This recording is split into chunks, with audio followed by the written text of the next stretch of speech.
बात करें तमिलनाडु की तो आरएस भारती के अनुसार चुनाव प्रचार के लिए स्टालिन और राहुल गांधी एक साथ मंच साझा करने की संभावना ना के बराबर है। सी भारती ने कहा स्टालिन के चुनाव प्रचार का कार्यक्रम पहले से तय हो चुका है। फिलहाल आयकर अधिकारियों ने करूर में सेंथिलबाजी के सहयोगियों से जुड़े परिसरों की तलाशी ली। बताया जा रहा है कि तलाशी उन खुफिया रिपोर्टों के आधार पर की जा रही है जिनमें कहा गया था कि मतदाताओं को बांटने के लिए रखे गए उपहार इन स्थानों पर छुपाए गए।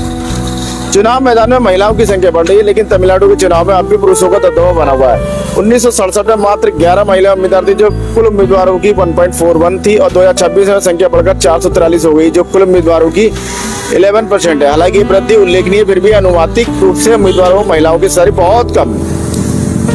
मतदान केंद्र पर एक छोटी सी चौकी इन लोगों के लिए कितना बड़ा फर्क ला सकती है, इस बात को आप देखेंगे। इधर बात करें छत्तीसगढ़ में तो औद्योगिक दुर्घटनाएं और जोखिमों की अनदेखी, समय के साथ जमा हुए जोखिमों की अनदेखी के कारण औद्योगिक दुर्घटनाएं होती रह रही हैं, ऐसा उद्योग मंत्री का कहना है।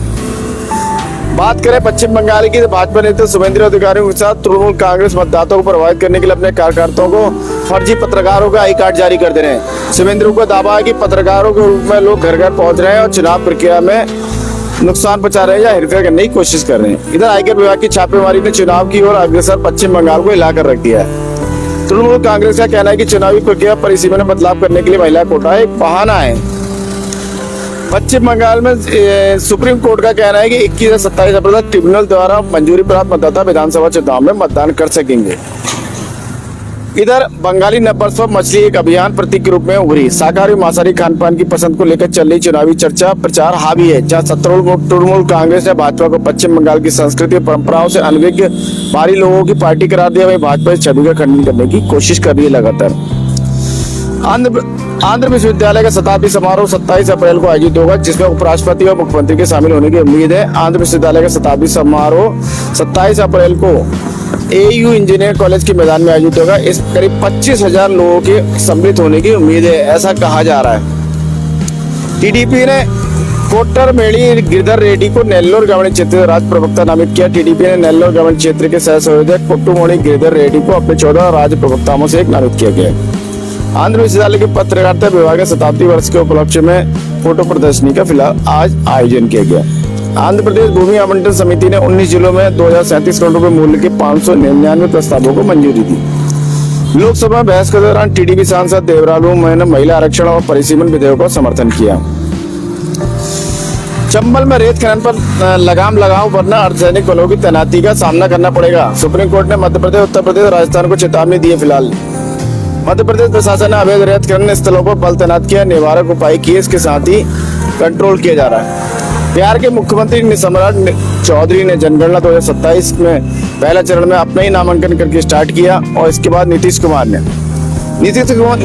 अपने बेटे निशांत को बड़ी जिम्मेदारी सौंपने से पहले उसे अच्छी तरह मांझना चाहते हैं, तैयार करना चाहते हैं, ये नीतीश का कहना है। उन्होंने कहा जब तक मैं अपने बेटे को पूरी तरह तैयार नहीं कर दूंगा तब तक उसे अन्य मंत्रिमंडल में शामिल ना होने दूंगा। तो और इसको देखा भी जा रहा है।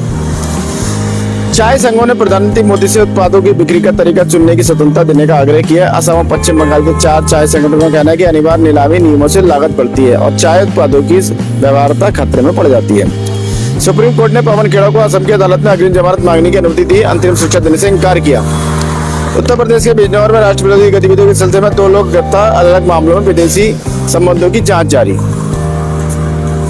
इधर राजस्थान के मुख्यमंत्री के अनुसार भाजपा शासन में अपराध दर में 18 से 19% की कमी आई है। मुख्यमंत्री भजनलाल शर्मा ने कहा कि राज्य में मजबूत पुलिस व्यवस्था ने समाज में विश्वास और सुरक्षा की भावना को मजबूत किया है। पंजाब के उद्योग मंत्री संजीव अरोड़ा और अन्य के खिलाफ ईडी की कार्रवाई। केंद्रीय अर्धसैनिक बल के कर्मियों द्वारा ईडी की लेकर सुरक्षा प्रदान की गई। आशा है आपको खबरें अपडेट रख रही होंगी और चाय पर चर्चा के लिए मसाला प्रदान कर रहे होंगे। अपने विचार सुझाव साझा करें। कल फिर नए विषय के साथ आपके समक्ष उपस्थित होंगे। इसी के साथ मैं मनोज आर्य, खबर संसार के लिए जय हिंद।